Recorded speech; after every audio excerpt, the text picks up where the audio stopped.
মুখ্যমন্ত্রী বলেছিল যে এসআইআর করতে দেব না আমি বেঁচে থাকতে।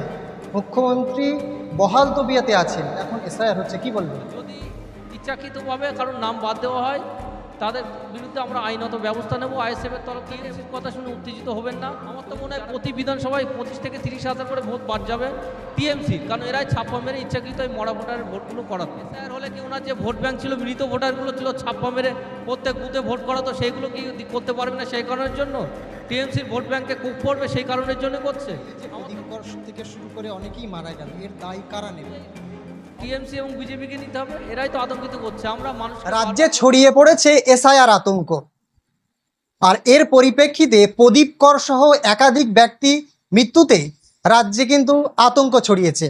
আর এই তৃণমূল এবং বিজেপির রাজনীতির ক্ষোভ কিন্তু সাধারণ মানুষের ঘাড়ে। আর এই নিয়ে আমাদের সঙ্গে রয়েছেন হাড়োয়া বিধানসভার আইএসএফ এর অবজারভার অ্যাডভোকেট পিয়ারুল ইসলাম। আমি তার সঙ্গে কথা বলার চেষ্টা করব। এই যে এসআইআর আতঙ্ক হচ্ছে, আমরা দেখলাম যে প্রদীপ কর থেকে শুরু করে অনেকেই সুইসাইড করলেন, তো এই যে আতঙ্কিত হয়ে সুইসাইড করলেন, এর দায় কারা নেবে? আতঙ্কিত হওয়ার কিছু নেই। এসআইআরটা কি? এসআইআরটা হচ্ছে যে ভোটার লিস্ট সংশোধন। তো এই ভোটার লিস্ট সংশোধন তো এর আগেও হয়েছে, 2002 সালে ভোটার লিস্ট সংশোধন হয়েছে বাম আমলে।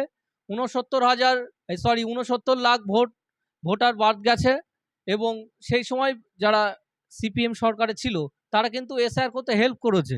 এখন বর্তমানে 2025-এ টিএমসি পার্টি রুলিং পার্টিতে আছে, এবং এরা বলছে যে প্রথমে বলছিল এসআইআর করতে দেব না, আবার ওদের ওই সরকারি কর্মী যারা, তারাই তো বিএলও হিসাবে অ্যাপয়েন্ট করছে। তাহলে এরা এখন তখন বলছিল এসআইআর করতে দেবো না, আমি আটকাবো, কিন্তু এখন এগুলো কিসের জন্য হচ্ছে? টিএমসি বিজেপি এরা সেটিং, এরা মানুষকে আতঙ্কিত করছে শুধু ভোট ব্যাংকের জন্য, অন্য কিছুই না। টিএমসিরা সংখ্যালঘু ভোট ব্যাংক, আর বিজেপি হিন্দু ভোট ব্যাংকের জন্য এইগুলো করছে। আতঙ্কিত হওয়ার কিছুই নেই এখানে, আতঙ্কিত হওয়ার কোনো প্রশ্নই ওঠে না। তাহলে এই যে প্রদীপ কর থেকে শুরু করে অনেকেই মারা গেল, এর দায় কারা নেবে? অবশ্যই এই টিএমসি এবং বিজেপিকে নিতে হবে, এরাই তো আতঙ্কিত করছে। আমরা মানুষকে বারবার বলছি আতঙ্কিত হওয়ার কোনো ব্যাপার না। এসআইআর নর্মাল ব্যাপার। বাড়ি বাড়ি বিএলওরা যাবে, সেখানে গিয়ে আপনার ভোটার লিস্টগুলো চেক করবে, চেক করে যেগুলো যারা মারা গেছে ম্যাক্সিমাম আউটসাইডার যারা, সেই নামগুলোই বাদ যাবে। যারা প্রকৃত এখানে বাংলার বাসিন্দা তাদের নাম বাদ যাবে না। আর যদি ইচ্ছাকৃতভাবে কারোর নাম বাদ দেওয়া হয় তাদের বিরুদ্ধে আমরা আইনত ব্যবস্থা নেব আইএসএফ এর তরফ থেকে, এবং যারা বিএলও আছে প্রত্যেক বিএলওর নাম্বার আমি হাড়োয়া বিধানসভায় যারা আছে তাদেরকে দিয়ে দিয়েছি। যথাযথভাবে এসআইআরটা সঠিকভাবে হয় এবং ভোটার লিস্ট সংশোধনটা সঠিকভাবে হয়। মুখ্যমন্ত্রী বলেছিল যে এসআইআর করতে দেব না আমি বেঁচে থাকতে। মুখ্যমন্ত্রী বহাল তবিয়াতে আছেন, এখন এসআইআর হচ্ছে, কি বলবেন? ওটা হচ্ছে ট্যাকটিস, এটা হচ্ছে মানুষের মন গলানোর জন্য ট্যাকটিস। এসআইআর তো এটা সরকারিভাবেই এটা হচ্ছে, ভারতবর্ষ স্বাধীন হওয়ার পর থেকেই হয়ে আসছে এটা। তাহলে কেন হতে দেবে না? কারণটা কি? এসআইআর হলে কি ওনার যে ভোট ব্যাংক ছিল, মৃত ভোটারগুলো ছিল, ছাপ্পা মেরে প্রত্যেক বুথে ভোট করাতো, সেইগুলো কি করতে পারবে না? সেই কারণের জন্য টিএমসির ভোট ব্যাংকে কোপ পড়বে, সেই কারণের জন্য করছে। আমার তো মনে হয় প্রতি বিধানসভায় 25 থেকে 30,000 করে ভোট বাদ যাবে টিএমসির, কারণ এরাই ছাপ্পা মেরে ইচ্ছাকৃত এই মরা ভোটারের ভোটগুলো করাতো। অভিষেক ব্যানার্জি বলছে যে এসআইআর এর পিছনে নির্বাচনী কমিশন বিজেপির সঙ্গে আঁতাত করে এনআরসির একটা চক্রান্ত করছে, পায়তারা করছে যে এনআরসি করবে, এটা আমরা হতে দেব না। অভিষেক ব্যানার্জি বললেন, কি বলবেন? আগে এসআইআর আর এনআরসি কি এটা আগে জানতে হবে। আমি আপনাদেরকে এর ফার্স্টেই বললাম যে এসআইআর মিনস হচ্ছে ভোটার লিস্ট সংশোধন, এর সঙ্গে এনআরসির কেন আমি কি বুঝি না। এনআরসির এর সঙ্গে কোনো সম্পর্ক নেই। এসআইআরটা হোক, আমরাও চাই সঠিকভাবে যেন এসআইআর হোক, সাধারণ মানুষের নাম যেন বাদ না যায়। বাদ গেলে আমরা কিন্তু আইনত ব্যবস্থা নেব, বৃহত্তর আন্দোলনে নামবো সাধারণ মানুষের নাম যদি বাদ যায়। তৃণমূল কংগ্রেস সভানেত্রী মমতা বন্দ্যোপাধ্যায় এবং অভিষেক ব্যানার্জি বলছেন যে সংখ্যালঘুরা যাদের বেশি করে মনে চিন্তা, তারা আমাদের সঙ্গে রয়েছেন, কি বলবেন? ওই বললাম না, একটু আগেই বললাম আপনাদেরকে, সংখ্যালঘু ভোট ব্যাংক যেটা আছে টিএমসি চাইছে সেটা নিতে, কারণ তারা চাইছে না সংখ্যালঘু যারা আছে ওয়েস্ট বেঙ্গলে, এরা হচ্ছে দুধেল গায়ের মতো, এদেরকে ইউজ করা প্রথম থেকেই ইউজ করা হচ্ছিল যখন যে সরকার ছিল, এখনও ইউজ করা হচ্ছে। এদের কাজ শুধু এই রুলিং পার্টির কাজ, যখন যে রুলিং পার্টিতে আসে তাদের কাজ সংখ্যালঘু ভোট ব্যাংকগুলোকে ইউজ করা এবং তাদের থেকে ভোট নেওয়া, অন্য কিছুই না। তারা শুধু ইউজ হয়েই যাচ্ছে। তাদেরকে বলবো কোনো ভয় নেই, নট অনলি সংখ্যালঘু, হিন্দু মুসলিম খ্রিস্টান বৌদ্ধ জন্য যারা আছে, কোনো আতঙ্কিত হওয়ার কোনো ব্যাপার নেই। সঠিকভাবে এসআইআর হয় যাতে হয়, এটা আমরা সবাই চাইবো, এবং কেউ ওই এই টিএমসির কথা শুনে উত্তেজিত হবেন না, এবং যারা বিএলও আছে তাদেরকে গায়ে হাত দেবেন না, এবং তাদেরকে কোনো রকম তাদের সঙ্গে ঝামেলার প্ররোচনায় পা দেবেন না, দিলে কিন্তু আপনাদের ক্ষতি হবে।